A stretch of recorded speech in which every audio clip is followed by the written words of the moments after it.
ANSA, che mette in primo piano il meteo, altre piogge fino al weekend, ma nell'Immacolata i primi freddi. Nel weekend nuova perturbazione, in particolare nella giornata di sabato. E poi ancora dalla prima pagina dell'agenzia ANSA la notizia che abbiamo dato stamani da Avvenire: sgominato il più grande gruppo di trafficanti di immigrati, arrestati 11 eritrei, un'organizzazione a carattere transnazionale operante in Italia, Libia, Eritrea e altri stati nordafricani che favoriva l'immigrazione clandestina con sbarchi in Italia. Farebbero parte della più grande organizzazione di trafficanti di viaggi della speranza gli 11 eritrei arrestati dalla Polizia di Stato con squadra mobile e SCO coordinati dalla Procura di Catania. Procuratore capo è il fratello dell'ex ministro Cesare Salvi. Un'organizzazione a carattere transnazionale, operante in Libia, Eritrea e altri stati nordafricani, che favoriva l'immigrazione clandestina in Europa con sbarchi in Italia. Approfittando di Mare Nostrum, avrebbero organizzato oltre la metà degli sbarchi che sarebbero partiti dalla Libia verso l'Italia. Tra gli arrestati l'esponente ai vertici dell'organizzazione catturato in Germania. La polizia a Catania avrebbe anche liberato alcuni ragazzini che erano rinchiusi in un basso della città. L'inchiesta ha fatto luce su un naufragio che ha provocato la morte di 244 persone. Per le pagine economiche invece l'euro scende a 1,2301 dollari e poi dalla pagina degli esteri un rapporto shock in India: psicolabili vittime di stupri, donne con disturbi mentali, vittime di abusi sessuali e trattate peggio degli animali. Lo denuncia un nuovo rapporto di Human Rights Watch presentato a New Delhi e basato su 200 interviste nei manicomi di 6 città. Donne e ragazzi sono abbandonati negli ospedali psichiatrici dalle famiglie o dalla polizia. Una volta rinchiuse vivono in completo isolamento e spesso sottoposti a violenze sessuali senza possibilità minima di far valere i loro diritti. Human Rights Watch sottolinea poi le condizioni spesso spaventose delle strutture indiane a causa del sovraffollamento e della mancanza di igiene. Dal rapporto emergono casi di internamento coatto contro la volontà delle pazienti e di trattamenti terapeutici disumani. E sempre dalla pagina degli esteri, oltre 150 persone sono state uccise nell'attacco di lunedì scorso alla città di Damaturu, nel nord-est della Nigeria, attribuito ai guerriglieri islamici di Boko Haram. Lo riferiscono fonti mediche e di polizia, facendo un bilancio aggiornato dell'ennesima strage. Tra le vittime anche 6 soldati e almeno 38 poliziotti. Tra i 115 cadaveri portati all'obitorio dopo l'attacco c'erano anche i corpi di 2 medici, un dipendente del Politecnico Federale dello stato di Yobe, di cui Damaturu è capitale, e 2 dei suoi bambini. Secondo fonti mediche ci sono stati anche morti tra gli aggressori. Infine, sempre dalla prima pagina dell'agenzia ANSA, la storia del vaccino anti-influenzale. L'agenzia europea scagiona il Fluad della Novartis. Nessuna correlazione tra i 2 lotti di vaccino anti-influenzale Fluad della Novartis e i 20 morti sospetti, le 20 morti di anziani segnalati all'Agenzia Italiana del Farmaco. A scagionare il Fluad il Comitato per la Farmacovigilanza dell'Agenzia Europea per il Farmaco, che ha indicato che non c'è alcun rapporto con le morti segnalate.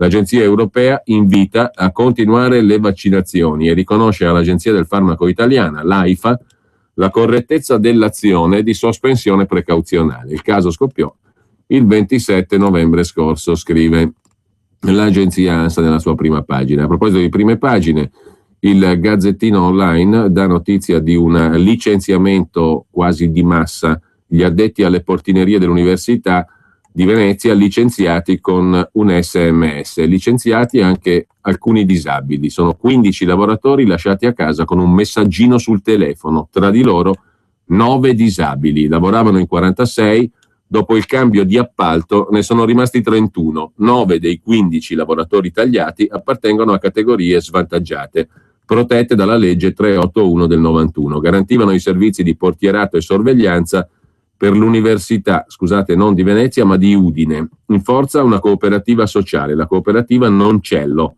Il nuovo appalto vinto dalla GSA di Udine ne ha lasciati a piedi 15. Questo, secondo Noncello, la Lega Coop e la CGIL, che ha assunto la tutela dei lavoratori tagliati, scrive il Gazzettino in prima pagina. Il sito invece Dagospia di Roberto D'Agostino apre con la capitale corrotta e la foto del sindaco Marino. Matteuccio Renzi, incazzato nero, rottama il PD romano in diretta televisiva, da Mentana caccia il bettiniano Lionello Cosentino, tirato in ballo nelle intercettazioni. Se Buzzi e i Camerati volevano candidare a sindaco il dalemiano Umberto Marroni, spuntano i finanziamenti anche per la campagna elettorale di Ignazio Marino, il cui capo segreteria, Mattia Stella, doveva essere valorizzato e legato di più a noi, dicono gli arrestati. 2 i versamenti intestati al candidato sindaco Ignazio Marino a ridosso delle elezioni. Uno da 10.000 euro effettuato dalla cooperativa 29 giugno del compagno Buzzi, un altro da 20.000 bonificato dal consorzio Enriquez 29. Entrambe le cooperative sono dello stesso Buzzi.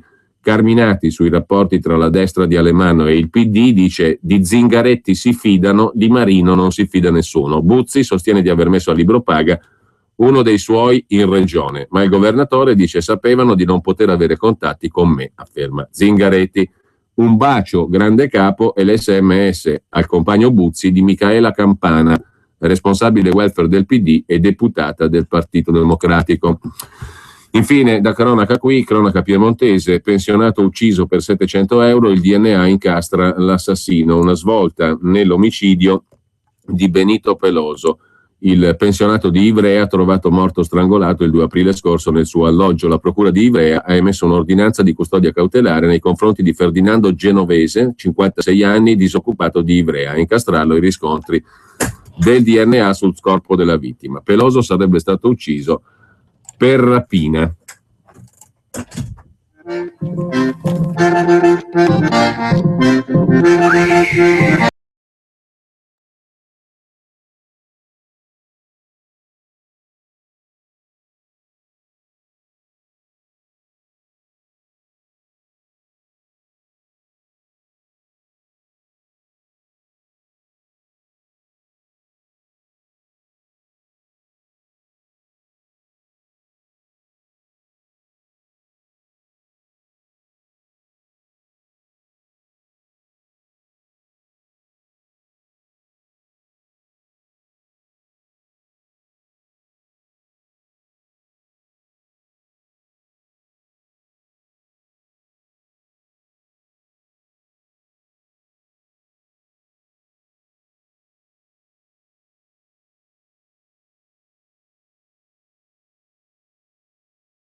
E questo era il magnifico Paolo Conte dal suo ultimo album Snob, Si sposa l'Africa, che è lo stesso concetto che hanno utilizzato i magnaccioni, e non solo loro, a Roma e non solo a Roma, per sfruttare la munifica operazione Mare Nostrum attraverso smistamenti che partivano dal Ministero dell'Interno, perché quello è, nella sala del Ministero dell'Interno si decideva il numero di presunti rifugiati o aspiranti rifugiati e profughi da indirizzare lucrosamente alle cooperative, al sistema delle cooperative, rosse o nere che siano, rosse nel caso specifico, ma in affare con quelli che si dicono neri, insomma rosso o nero che sia, qui il business era assicurato a botte di milioni di euro, che ne dica Giuliano Ferrara, secondo il quale questa inchiesta è una bufala, è una cazzata e conta relativamente poco.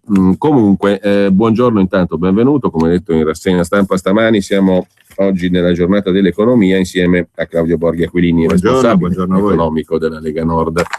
Io ho qui davanti a me una serie di appunti che ci introducono a un tema del quale si parlerà tra poco, peraltro non mi è piaciuto affatto che tu, Claudio, la Lega abbia copiato la flat tax da Berlusconi, perché tutti sanno che l'idea è sua, certo. E ci avete fatto una figuraccia a copiarla all'ultimo minuto, così abborracciata su 4 foglietti, Cribio, senza il minimo approfondimento. Ciumbia.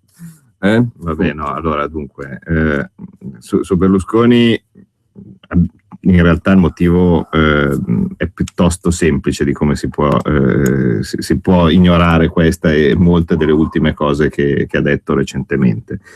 In Forza Italia non si è mai parlato di flat tax, nonostante ci fosse stato uno che si chiamava Claudio Borghi Aquilini, stranamente, o era un omonimo o ero io, che sul giornale, quindi non sull'Unità, perché uno dice vabbè magari se scriveva sull'Unità non se lo filavano, non lo leggevo, no? Però secondo me quello che scriveva su Il Giornale, che mi risulta fosse sia della sua famiglia, è difficile che non venisse letto. E io questa roba qua della flat tax la scrivevo da 2007, credo, qualcosa del genere, cominciano ad essere un po' di anni. Niente, non solo non si è visto, ma poi si è visto nel 2011 che cosa hanno fatto, cioè vale a dire, io oltretutto mi ero anche abbastanza arrabbiato perché quando si stava facendo la legge finanziaria, o quando si cominciava a pensare alla legge finanziaria, no, nel 2011, io che ribadivo il concetto, no, della flat tax dicendo portate lì, invece abbiamo visto il contrario, abbiamo visto super tassa, abbiamo visto il rialzo dell'IVA, abbiamo visto la tassa sui risparmi. È lì che Forza Italia ha perso tutto, perché a un certo punto gente che era stata eletta con un mandato piuttosto chiaro, vale a dire fatevi un po' i cavoli vostri in buona sostanza, perché su tutto il programma economico non li legge credo nessuno, insomma i programmi economici nel dettaglio di quando si vanno alle elezioni, perché tanto sono tutte aria fritta, tranne ovviamente se si mettessero dentro punti chiari. Quelli punti si vedono, no? Allora l'unico punto chiaro che si vedeva nel programma di Forza Italia era uno, ed era il non metteremo le mani nelle tasche degli italiani. Una volta che tu lo tradisci, poi dopo non puoi rammaricarti del fatto che ti lasciano solo, che le tue percentuali scendano e così via. Se poi ti metti a fare l'appoggio occulto a Renzi, occulto mica tanto, perché ricordiamo che anche ieri in Senato, scusate se io non è che ce l'ho con Forza Italia, ma mi fa proprio arrabbiare il tipo di atteggiamento, perché ieri in Senato c'era la possibilità di far saltare il numero legale e invece il numero legale è stato ottenuto per la presenza di Forza Italia dentro in aula. Cioè, se tu vuoi fare, specialmente al Senato, dove i numeri sono molto ballerini, insomma, se tu vuoi metterti d'impegno per far saltare il governo, oltretutto approfittando delle divisioni all'interno del PD, caspita, lo fai. Invece no, c'è questo patto che per cui poi sa un bel dire che è solo sulle riforme, non sull'economia e via dicendo. Però c'è la pubblicità, l'unica? No, non è l'unica. Alle 11:30 abbiamo un altro stacco, intanto poi ci troviamo di nuovo in diretta più sciolti per affrontare la seconda parte della trasmissione. C'ha tante cose da dire, poi mi devi raccontare anche chi è sto Brambilla e che figura, come avrebbe detto Emilio Fede, che figura di M. Vabbè. Buongiorno.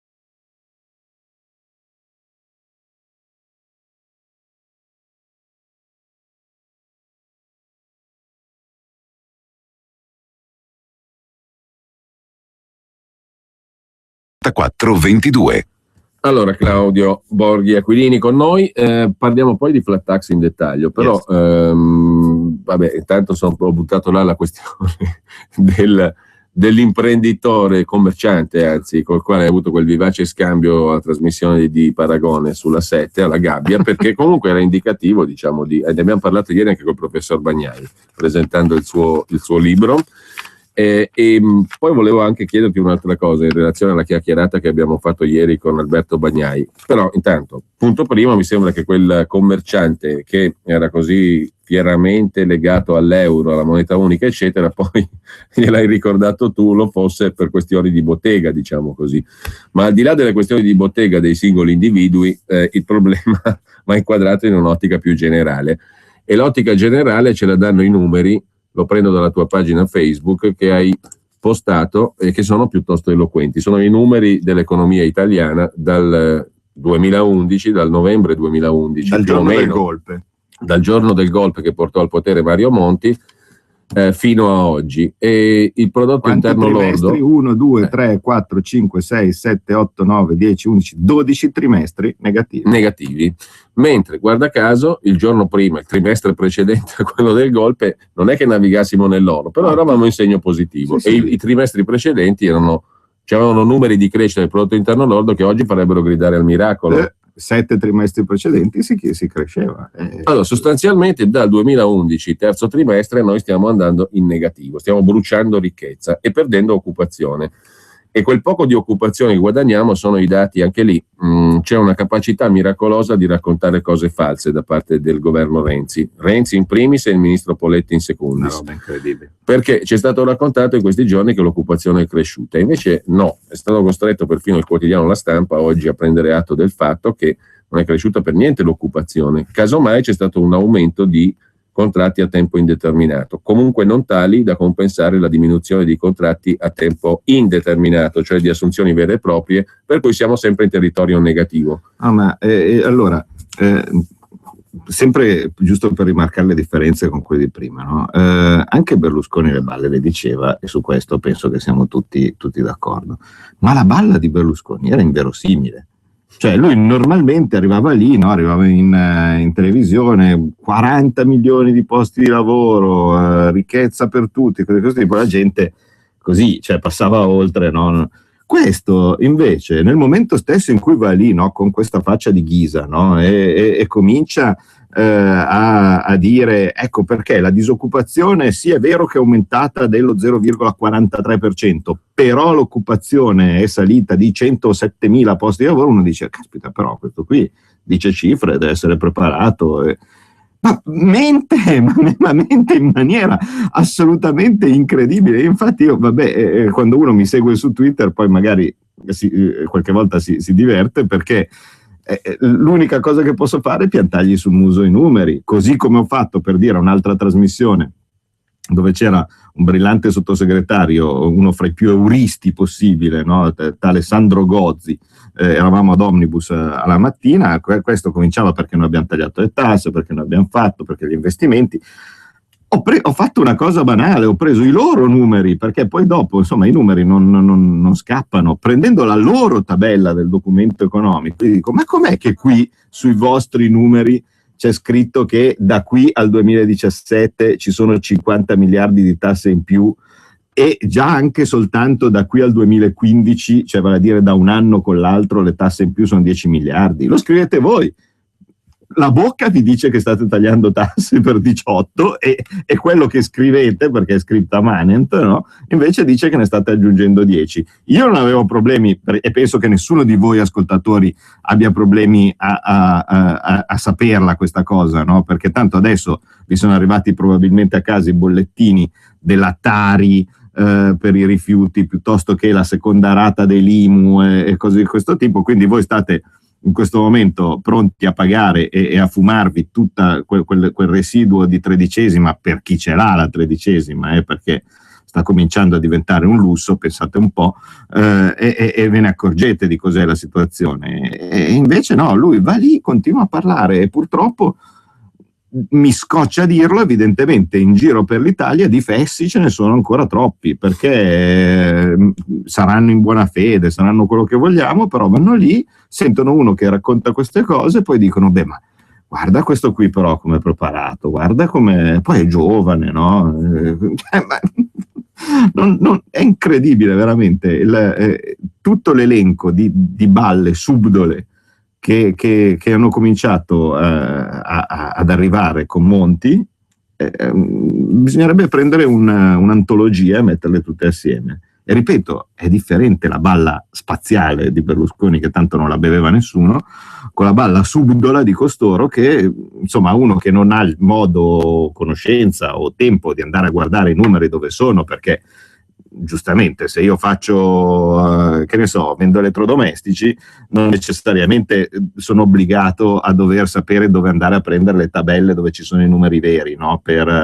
Sento un Presidente del Consiglio che mi dice delle cose, penso che sia vero, penso che la crisi ci sia solo intorno a me, perché sono sfortunato, oppure perché sono corrotto, perché sono inefficiente, no? La cosa che cercano di farti dire. Invece no, sta andando tutto malissimo.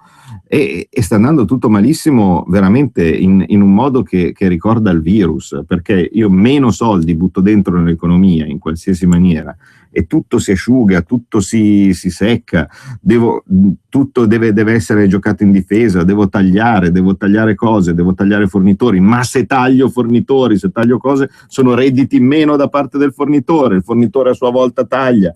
E alla fine poi dopo ci ritroviamo tutti disoccupati e lo prendiamo così, come se fosse una normalità. Cioè quanta gente, vabbè, non faccio riferimenti casuali, però quanta gente si trova senza stipendio in questo momento, oppure con stipendi che non vengono pagati o con pagamenti che vengono ritardati, con soldi da ricevere che non vengono regolati. Ma veramente bisognerebbe capire che è tutto bloccato, Se io non metto denaro nell'economia, oppure se ne prelevo troppo con le tasse, e poi dopo non posso mica pretendere che all'interno le cose vadano avanti come prima. Cioè nel sistema economico, nel momento stesso in cui ho tolto denaro con le tasse e non ne ho fatto arrivare di nuovo con le spese, il risultato è che tutto chiude. Su questo discorso ieri abbiamo parlato anche con il professor Bagnai, dicevo, no? E il suo libro parte da una considerazione molto empirica, pragmatica, pratica, diciamo, cioè bisogna prendere atto che la costruzione europea, l'euro, sono in realtà una sintesi impropria di conflitti di interesse, cioè ci sono interessi diversi in gioco e prendiamo atto del fatto che ci sono interessi diversi in gioco. Adesso abbiamo alle spalle anche un periodo sufficientemente lungo dall'introduzione della moneta unica per tirare delle somme. Quello che avete fatto tu e il professor Bagnai nei vostri lavori, il professore nel precedente libro, già Il tramonto dell'euro, metteva in campo alcune considerazioni di carattere pratico per tirare delle somme, però rendiamone consapevoli anche i cittadini, no? Di questo conflitto di interessi, perché quella che è stata venduta come la pace, l'oasi perfetta dal punto di vista anche economico non lo è. In realtà si stanno contrapponendo gli interessi di paesi diversi. Da questo punto di vista qui, e innestandosi sul discorso che facevi tu circa la nostra economia, se è vero che ci sono interessi contrapposti, allora diventa prioritario che ciascun paese, ciascun governante, chi governa una determinata comunità ed è stato eletto per guidarla, per governarla, tiri le proprie somme, a prescindere da quello che è il finto interesse europeo comune, che non c'è, perché in realtà sotto ci sono interessi conflittuali, come è giusto che sia, tra l'altro, come del resto è sempre stato, diciamo, perché non esiste un interesse collettivo, no? Standard uguale per tutti.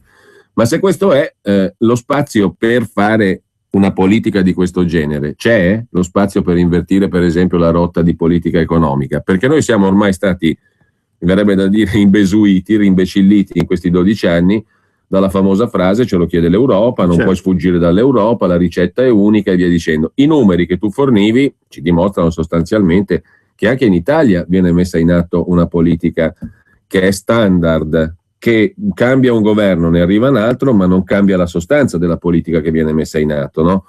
Noi abbiamo avuto lo shock, tra virgolette, peraltro molto attenuato, del novembre 2011, tu l'hai chiamato il colpo di Stato.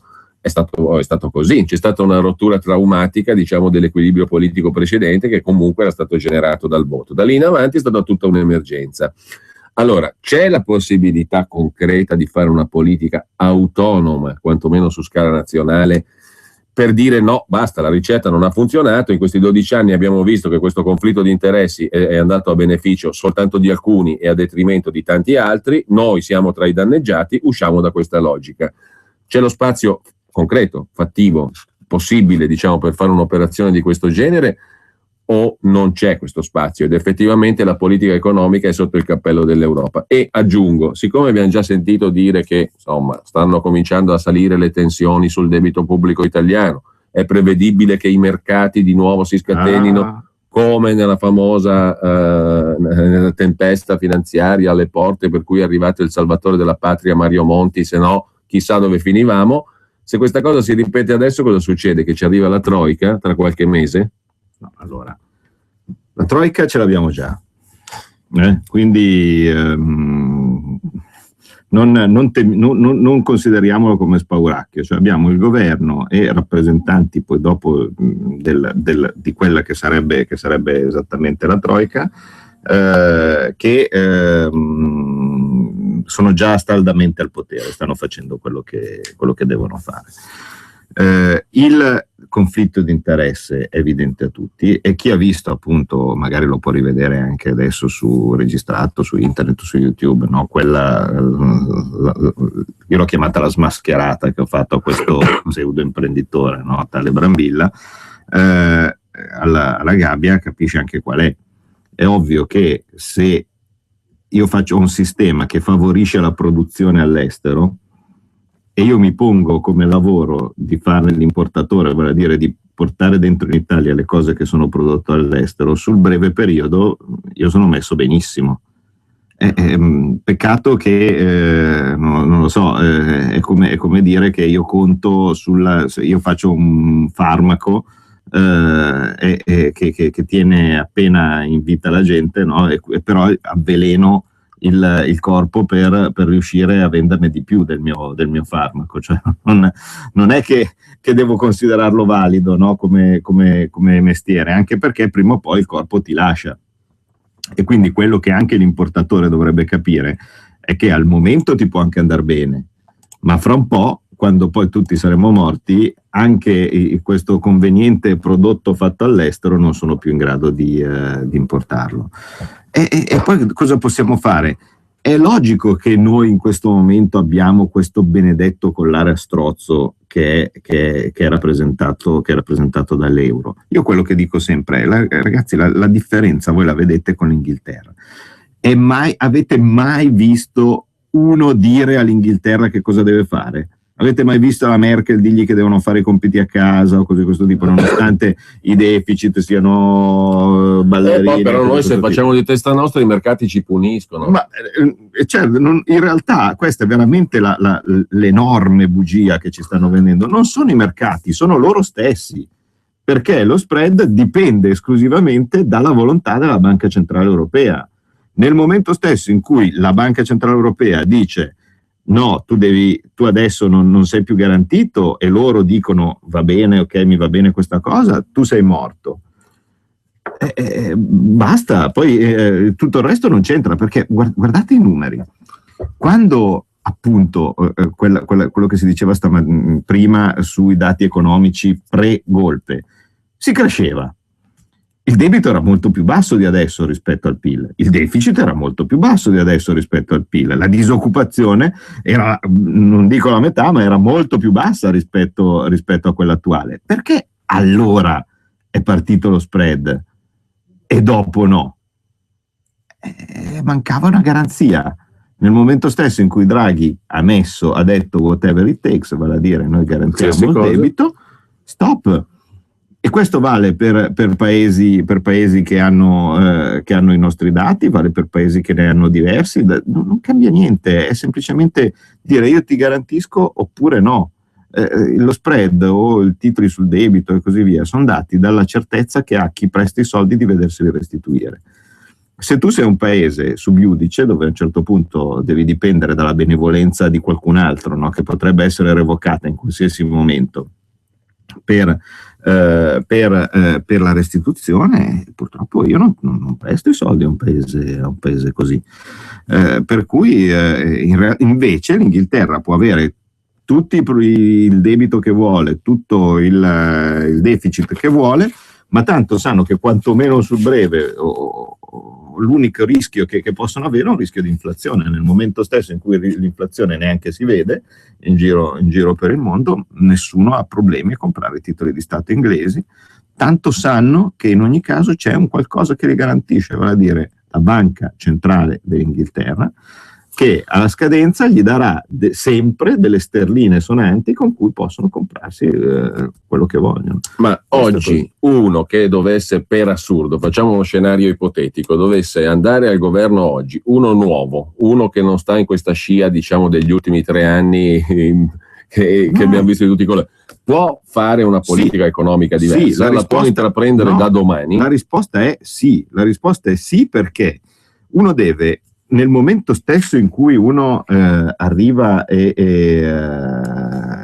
va al governo, le possibilità sono solo 2, o seguire la strada che ti dicono loro, che sappiamo benissimo per i conflitti di interesse essere a tuo danno, oppure fare totalmente l'opposto, ma totalmente l'opposto. Tutte le nostre proposte sono contrarie a quelle che ci dicono l'Europa.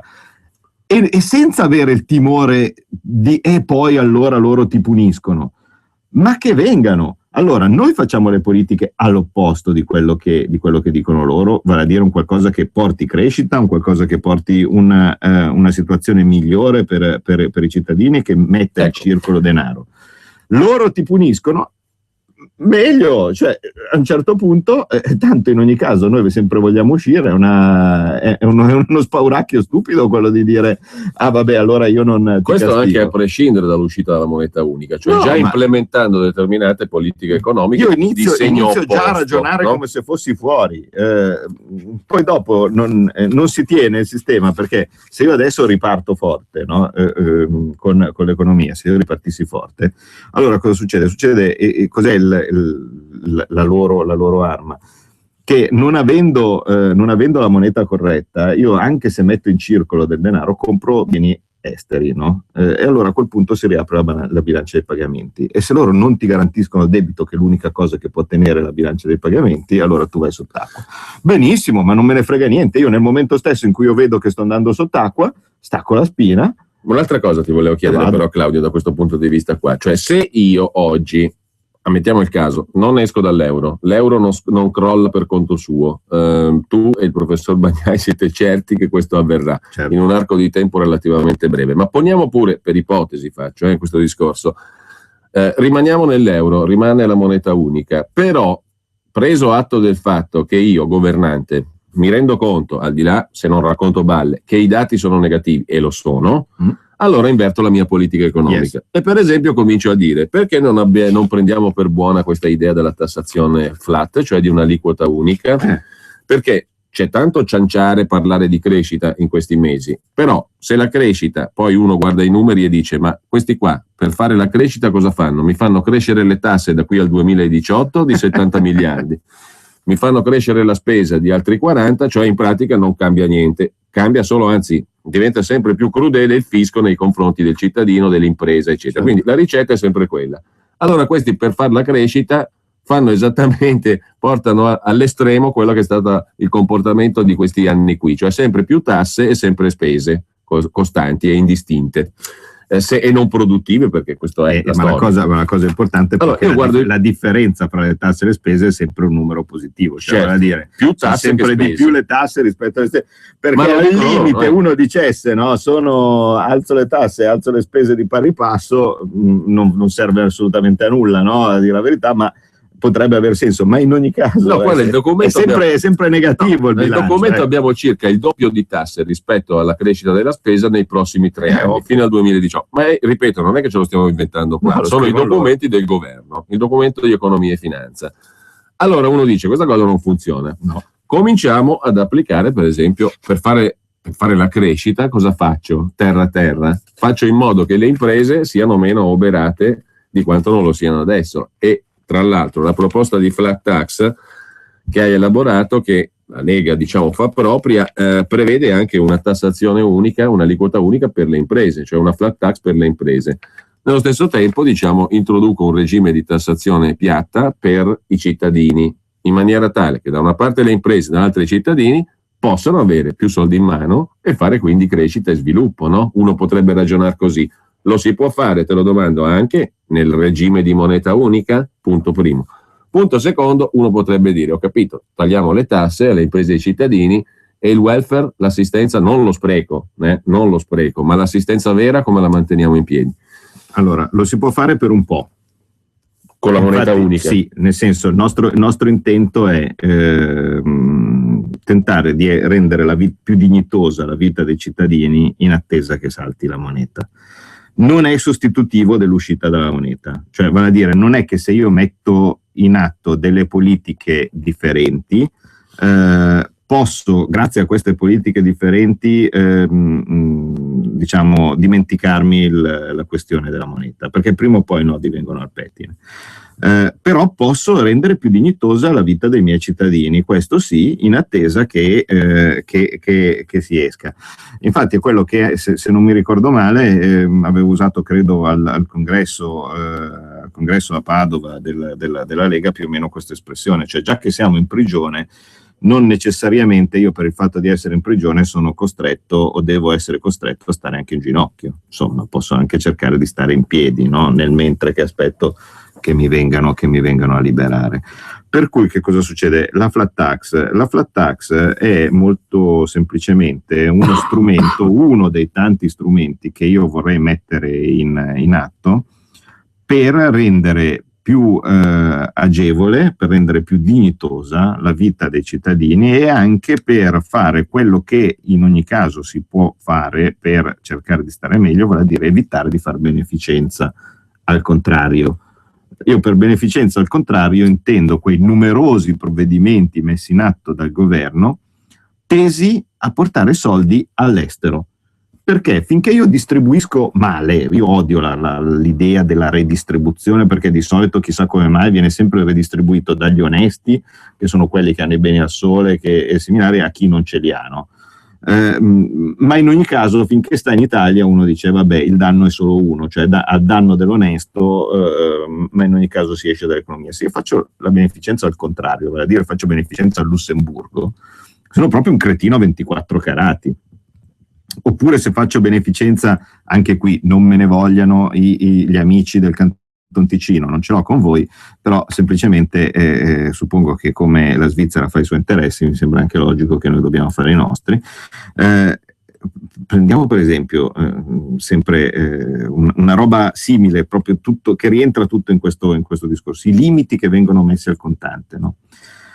Se qui al momento ho limite a 999 euro e in Svizzera posso invece il contante utilizzarlo come voglio, ma sto facendo beneficenza al Canton Ticino, perché se io a un certo punto non voglio far sapere che voglio comprare l'anello di diamanti all'amante, non so, tanto per dire la prima che passa, oppure se la prima che mi viene in mente, allora invece di andare alla gioielleria qua, faccio 20 chilometri, vado là, prendo l'anello che voglio, il gioiello che voglio, pago in contanti e l'affare lo fa il gioielliere ticinese, mentre invece quello di Milano deve chiudere Saracinesca. Poi dopo uno gioielliere gli può stare antipatico, dice ma chi se ne frega se chiude il gioielliere, però è un ragionamento da cretini questo, perché poi dopo il gioielliere dà da mangiare al panettiere, no? Comprando o a quello che vende i vestiti, che poi dopo magari assume noi come commessi, cioè insomma è tutto che cioè, se noi facciamo uscire denaro, no? Da qua e lo mandiamo da altre parti, ne rimane meno per noi in qualsiasi forma esso giri, cioè non ci arriverà in tasca qualsiasi cosa noi facciamo, cioè i soldi che non arrivano al gioielliere poi non arrivano neanche al garzone. La flat tax consentirebbe di evitare di fare meno beneficenza, per esempio a Lussemburgo, oppure a qualsiasi altro paese che fornisce delle aliquote di comodo, delle aliquote migliori. Voi andate sul sito schiacciate tasse in Svizzera, no? Calcolare tasse Lugano, voi andate su un qualsiasi comune del Canton Ticino e provate a mettere dentro il reddito, no? Provate a mettere dentro il vostro reddito e vedete un pochettino quante tasse si pagano. Ora, voi capite che finché i redditi sono bassi, magari la differenza non è eclatante, ma man mano che salgono i redditi, vengono fuori delle differenze che si misurano in decine di migliaia di euro. Ora, noi supponiamo che tutti siano lì a fare beneficenza a Renzi, oppure pensiamo che se ci sia un dirigente, un imprenditore o qualcosa del genere che si trova a dover pagare delle tasse incredibili se dichiara tutto, oppure si trova a pagare un quarto o la metà se fa la grazia di spostarsi a Lugano, non lo faccia. Lo farà sì. E per ognuno che se ne va di là, porta ricchezza di là, rimane meno di qua. Il ragionamento è sempre quello. Se io prendo e faccio una tassa unica, comprensibile, con un'aliquota molto bassa, a quel punto tutti, a partire da quelli che si trovano spaventati di fronte a 50 fogli, righi, commi e cose di questo tipo, sino al ricco, virgolette, che ha un commercialista che gli ha appena approntato tutto un meraviglioso castello di finanziarie in Lussemburgo, alle Cayman e così via per poter pagare, dicono ma chi me lo fa fare? Io prendo e pago tutto qui. E se la carretta viene tirata da più persone, la carretta è più leggera. È questo che veramente la gente deve stamparsi in testa. Non basta dire le cose perché le cose si facciano. Se io prendo e alzo tantissimo la mia aliquota, la mia bocca dice sto facendo pagare di più ai ricchi. La verità è che pagano di più i poveri, perché se i ricchi si sottraggono a questa imposizione e il conto sulla tavola è sempre quello, significa che tu povero ne devi pagare di più. È quello che è sempre successo. E continuano a dire facciamo pagare di più i ricchi, facciamo pagare più i ricchi. Il risultato è che i ricchi non esistono più, quantomeno sulla carta, perché o eludono o evadono o si inventano qualche sistema di non pagare, e lo dicono i numeri. Se io vado a vedere i numeri delle dichiarazioni dei redditi, di gente che dichiara un reddito alto praticamente non ce n'è, e quei pochi che ci sono quasi esclusivamente calciatori, piuttosto che non so, attori o chi per esso, che sono quelli che sono lì con la telecamera davanti e quindi non possono, diciamo, sono lavoratori dipendenti. Tu ricordi un dato che in effetti fa impressione: soltanto lo 0,2% dei contribuenti italiani dichiara più di 200.000 euro lordi, e il 90% di questi sono lavoratori dipendenti o pensionati, cioè una categoria che nel suo complesso in Italia paga l'80% di tutta l'IRPEF italiana. Esatto. E qui quando uno dice ma io cosa faccio? Se uso la flat tax sto sgravando il lavoratore dipendente? Sì, sto sgravando il lavoratore dipendente, sto facendo una cosa di sinistra. Pensa un po', faccio una cosa di sinistra, vale a dire che io prendo un'aliquota bassa, no? E il lavoratore dipendente pagherà di meno. Perché? Perché è l'unico che dichiara. E com'è che faccio ad arrivare a pareggio? cominciano a dichiarare anche gli altri, perché a quel punto, una volta che tu hai un'aliquota immediatamente comprensibile e facilmente gestibile, tutti, sia dal ricco, ma anche, attenzione, ma anche il piccolo evasore dichiara. Perché se io sono uno che alla fine devo dichiarare 15.000 euro chi per esso e ho 5.000 carte da fare, no? Spesso e volentieri mi viene a dire ma sì, ma chi se ne frega, vediamo un po', se poi mi beccano pagherò la sanzione, ciao. Se invece io lo rendo super facile, no, la dichiarazione da fare, vale a dire tot ho guadagnato, tolgo la mia deduzione personale, su questo ci pago un'aliquota fissa, e quanto sarà questa aliquota fissa lo diremo il 13 alla presentazione qua a Milano, all'Union Camera, la presentazione ufficiale della nostra proposta di flat tax, vera, certificata da chi l'ha inventata, la flat tax, vale a dire l'economista Alvin Rebusca. Ecco che a quel punto vedremo che avremo un mondo più facile per noi. Ci sarà il vantaggio per il ricco? No. Beh, Claudio, abbiamo la pubblicità, poi apriamo anche le linee contemporaneamente perché siamo già nell'ultima mezz'ora, 25 minuti di trasmissione. Un suono perfetto. Finalmente Radio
poi Claudio Borghi a cui in un altro studio, quello televisivo di Tele Lombardia, per cui potrete seguirlo dopo mezzogiorno, e però abbiamo 2 telefonate, quindi chiedo la massima rapidità a chi ascolta, così massimizziamo il tutto nei 10 minuti che ci avanzano. Pronto? Sì, pronto. Buongiorno professore, io le rompo le balle tutti i giovedì. La tassa, lei è una tassa, neanche tanto flat. No, sono proprio piatto. Comunque, una cosa, gli Stati Uniti hanno buttato in campo 5 anni fa circa 900 miliardi di dollari per risollevare l'economia. Digli niente. Digli niente, appunto, l'Europa ha messo 30 miliardi di euro, 31, che poi misteriosamente si moltiplicano per 15. Io non so come si fa a moltiplicare i soldi per 15, questa è una cosa. Se ce lo spiegano, guarda, io sono contento. No, bravo, perché sennò vado anch'io a giocare all'otto e moltiplico per 15 quello che gioco. La seconda cosa, la flat tax, mi spiace per lei, ma è stata inventata nel 1956 da Friedman. È stata ripresa da Rebusca e da Hall. Sì. Ecco, poi terza cosa. Non ho mai detto che l'ho inventata io. No, c'era Pericle prima. No, era solo tanto per fare chi l'ha pensato, il primo che l'ha pensato. Seconda cosa, Giulio, 3-4 anni fa hai trasmesso un congresso fatto dalla Lega Nord con dei rappresentanti del Canton Ticino che spiegavano com'era la tassazione. Se te lo vai a recuperare, lo ritrasmetti, sarebbe interessantissimo. Quarta cosa... È troppa roba però, perché sennò si monopolizza il tempo, mi spiace, adesso bisogna essere anche veloci e cercare di attenersi alle indicazioni, quindi siate sintetici per favore. Pronto? Buongiorno. Minchia, sono andato in banca a tirare fuori 4 gay. Sì. Che sta però per soldi, sì, non sta parlando inglese il signore. No, inglese. Chi se può parlare in milanese? No, se può parlare in milanese, va avanti. Mi sono qui a Barlassina. Sono andato in banca, vorrei tirare fuori i gay e sta sotto i 5.000 del concorrente. Però non ho mai capito quella faccenda lì che oltre i 5.000 ti tassano che cosa, non lo so. Allora, in realtà quello che stanno facendo sui conti correnti e sui risparmi è una cosa peggiore rispetto a quella che fece Amato quando prelevò lo 0,6 per 1000 dai conti correnti, ma più subdola, perché adesso ti tassano del 2 per 1000 ma su tutto l'ammontare dei risparmi, quindi non soltanto su quello che uno ha sul conto corrente, ma sulla somma di tutti anche i titoli che eventualmente uno ha, no? Se ha titoli di Stato, se ha delle obbligazioni, se ha dei fondi e così via. Loro prendono la somma di quello che hai e ti prelevano con la voce imposta di bollo, ti prelevano il 2 per 1000 di tutto quello che ha. Quindi capite che non solo è continuativo, ma è su tutto l'ammontare, mentre invece quella rapina nottetempo che fece scandalo, no, sui conti correnti era soltanto sulla parte dei contanti, però non è che cambia fra sopra i 5.000 e sotto i 5.000, insomma. 02 66 20. Tornando all'ascoltatore precedente, sì, è vero, la flat tax è stata inventata da Friedman e poi dopo perfezionata da Hall e Rabushka stesso, inventore della flat tax, sarà invitato da Lega Nord con l'aiuto del Partito Italia Nuova il 13 dicembre a Milano per presentare e confermare la validità della nostra proposta, perché noi parliamo e noi facciamo le proposte e andiamo a prendere gli economisti che l'hanno inventata, altri dicono e basta. 2 telefonate, 02 66 20 35 29. Pronto? Buongiorno. Sono io? Sì, prego, buongiorno. Buongiorno. No, sentivo una voce strana, non la solita.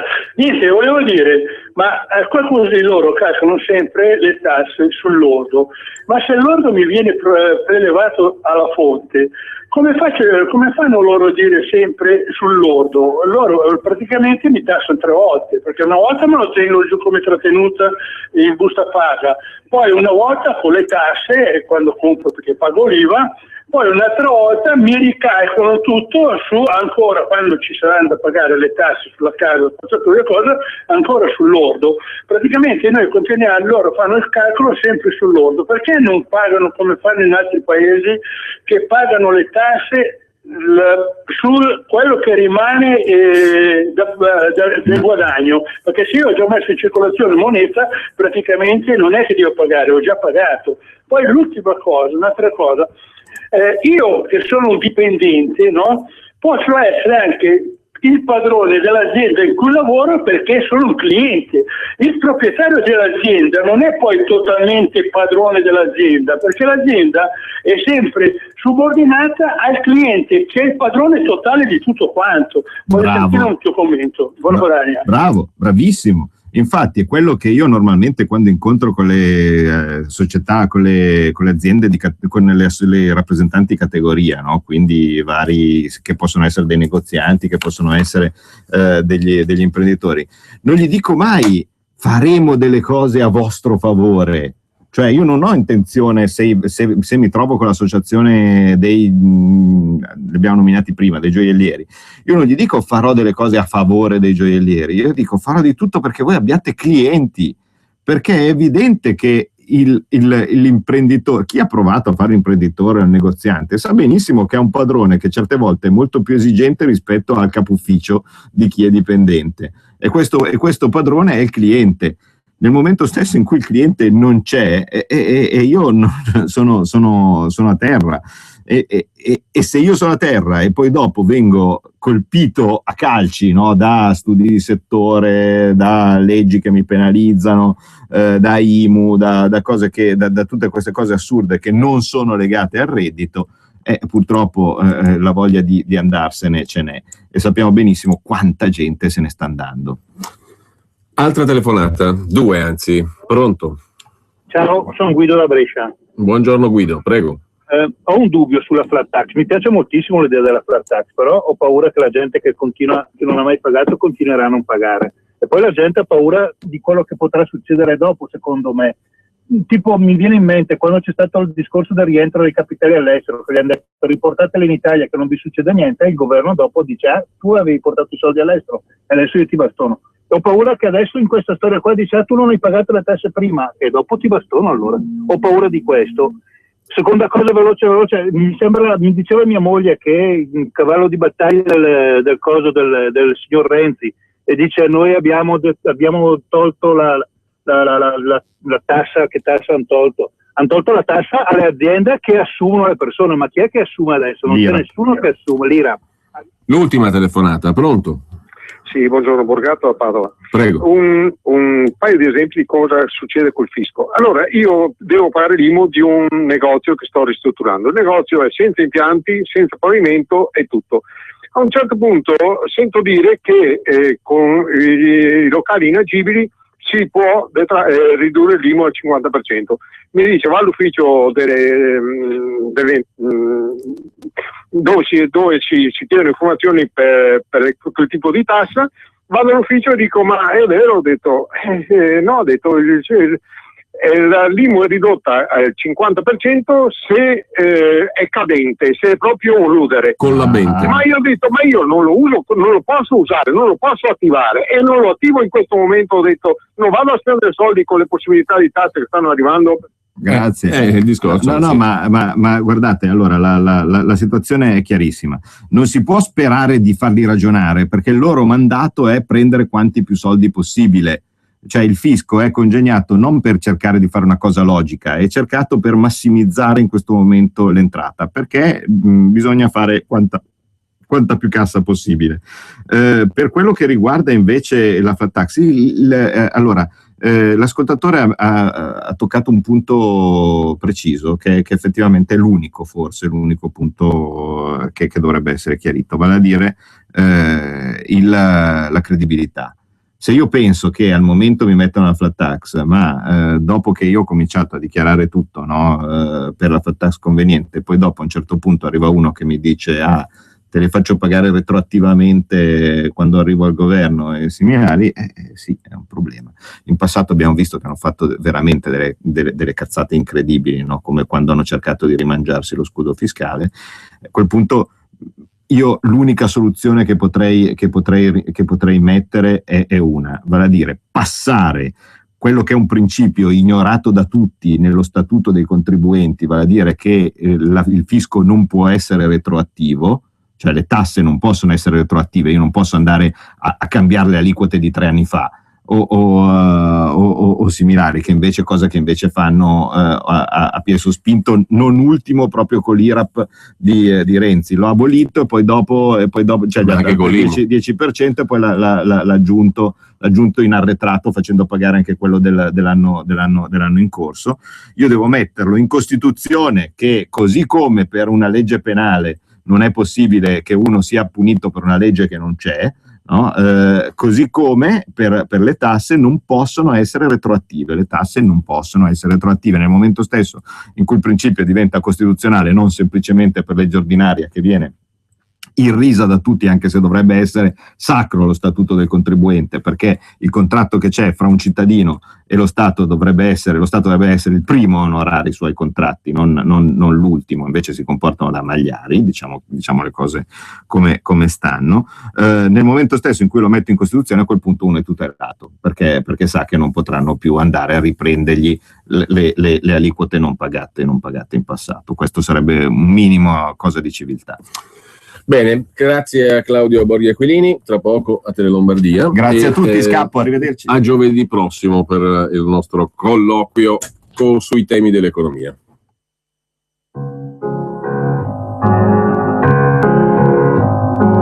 C'è una vita.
Paolo Conte, tutti a casa. Adesso diamo uno sguardo alla prima pagina dell'agenzia ANSA, giusto per chiudere con gli ultimi aggiornamenti. In primo piano in questo momento c'è l'omicidio del piccolo Loris, nuove perquisizioni anche nelle abitazioni del cacciatore, dubbi sulla ricostruzione delle ultime ore del bambino strangolato. 2 telecamere davanti a scuola non funzionano, ma al momento il bambino non appare neanche in altri filmati, e il TG1 mostra un filmato in cui si vede Loris, il bimbo ucciso, allontanarsi dalla mamma senza salire in auto. Perquisita l'abitazione del cacciatore, che ha trovato il corpo. Mentre per l'inchiesta Mafia Capitale il sindaco Marino incontra il magistrato Cantone a capo dell'autorità anticorruzione. Un incontro questa mattina fra il sindaco appunto di Roma, Ignazio Marino, e il magistrato Raffaele Cantone. E ancora dal primo piano dell'agenzia ANSA di stamani, il commissariamento del PD romano da parte di Renzi tramite il presidente del Partito Democratico Matteo Orfini. Non ci sono altre notizie di rilievo, per cui ci congediamo ancora con Paolo Conte, Argentina, e buon pomeriggio a tutti da Giulio Cainarca.